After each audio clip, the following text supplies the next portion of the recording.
Սրանց համար իրենց ատորը, իրենց պարկեվավճարները, իրենց գռդոնը, դուք որ ասում եք դպրոց չէ շատ կառուցում կամ ասֆալտ շատ, որտեղ ուղեղ չէ, այդ որ ցույց եք տալիս դրա համար։ Մի հատ գնաց հիստերիկություն արեց, հուշը քաշեց կամ քաշեց փոկեց, հաջորդ օրը այդ դպրոցի արժեքը 2 անգամ բարձրացավ։ Դե հա էլի ճիշտ է ասում մարդը, անխելք ենք լրիվ։ Փոխանակ բյուջեի փողերը լցենք մեր գրպանները, ամեն մեկս դոլարային միլիոնատեր դառնանք, դրել ինչ-որ ասֆալտ ու դպրոց ենք կառուցում։ Այս ինչ թիթիզություն է։ Պետք է այդ փողերը պահենք մեզ, հետո այդ փողերից ինչ-որ փոքրիկ հատված տանք որպես ընտրակաշար կամ անդադ ընտրվենք։ Այդ չի հայկական ավանդական ձևը։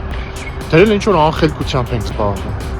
Իսկ եթե լուրջ սիրելի օլիգարխներ, կլինի դուք երբևիցե մի հատ միտք արտահայտեք, մեկ միտք, որը լիակատար հիմարություն չլինի։